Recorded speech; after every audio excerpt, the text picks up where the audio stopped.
So today I'm going to teach you how to supercharge your health. Sounds interesting, right? Now, we all breathe and we breathe 20,000 breaths a day, but how often are we really conscious of how we breathe? One of the things that we try to develop and should develop a little bit more is a diaphragmatic breath, which breathes down into the tummy. Now, some of you who are doing, say, yoga classes or Pilates or something like that, where breathwork's part of it, you're already focusing on that, and people who generally partake in meditation and things like that are working on this as well. So the big thing is, though, is that most of us tend to breathe incorrectly. We overbreathe and we tend to mouth breathe, and so we need to nasal breathe in, and you can breathe out through the mouth. But part of what happens when we do breathe incorrectly is that we tend to breathe more into our upper chest. Now, if we've had pain in the past, like in our lower back, we tend to just tighten ourselves a little bit because we're clamping down on that space. We're not allowing things to open up. We're holding ourselves a little bit more upright, and we go into that mode where we're in fight or flight. And so our breath becomes really shallow into the upper chest. It doesn't come down into the diaphragm and engage the diaphragm very well. So if you've got discomfort, diaphragmatic breathing is super important to get you back into that rest and digest so that your nervous system has a chance to calm everything back down again. If you're engaging the diaphragm, you're starting to engage your pelvic floor better, which is for some people a huge concern, and it's something that you can do quite easily. Instead of doing Kegels and things that really squeeze and tighten too much, you're just gently asking the diaphragm and the pelvic floor to move together with one another, up and down with the breath. Now, the big thing that happens when we go into that fight or flight mode is that we tend to get into a position where our rib cage is kind of stuck and the ribs are kind of flaring outward. And so it opens that space at our abdomen and makes it really hard for us to access that belly breath. Now, some of you may think that you're doing that quite well, but we're going to just work on a tiny little technique that involves changing where your rib cage is during the breath so that you can get a lot more out of it. And so the benefit of this is enormous. So we're going to start lying on your back and just with your knees bent and feet flat to start with. Now, when you're resting into the mat, you can feel that you've got a little bit of a hollow underneath your lower back. Now, if you put your fingertips just at the front of your rib cage and you lift them a little bit more, you can feel that that arch gets even bigger when the bottom part of your rib cage lifts. And so what we're going to do through breathing is try to get the rib cage down a little bit more.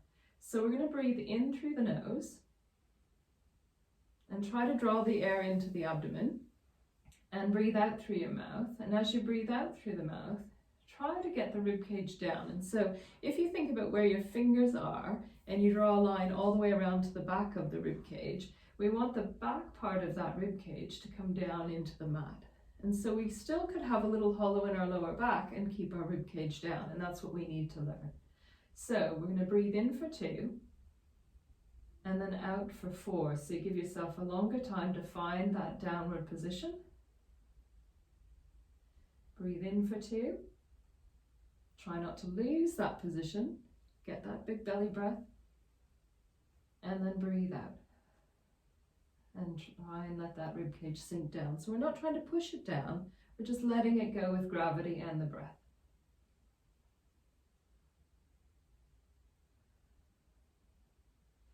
Now, on those 3 breaths, you should find that you're down pretty close to the floor already. So just try and hold here and encourage that belly breath. So we're really trying to breathe down into our abdomen before we breathe into our chest, and then breathe out. And you are going to feel a little bit of movement underneath your fingertips, but we want to just minimize that. So think about keeping the back of your rib cage down and breathe into your tummy.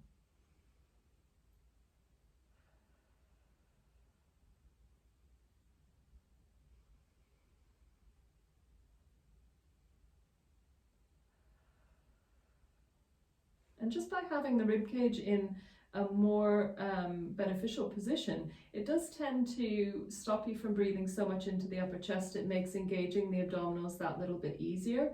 And so if you think you were belly breathing before, Try this technique with keeping the rib cage down a little bit more. So we're not allowing that rib cage to flare outward. We're still allowing the natural expansion when you breathe in, but we're asking it to stay down against the mat and keep a little bit more contact there so that we have that opportunity to really expand into our belly. And so it's really useful to spend about 2 to 5 minutes a day. If you could do this a couple times a day, it just really encourages things to rest in a better position. Now, when you stand up, chances are you're going to feel much straighter. Your rib cage is going to feel like it's directly over top of your hips, which could soften your lower back and make things feel easier there. The rib cage position changing has the impact on your pelvis, your pelvic floor, your shoulders, your upper back, your neck, and even just the comfort level entirely in your body. So this is a huge, huge thing to accomplish. So good luck with it. Let me know how you get on. Hit like, hit subscribe, and let me know what you'd like to hear about next. Take care, guys.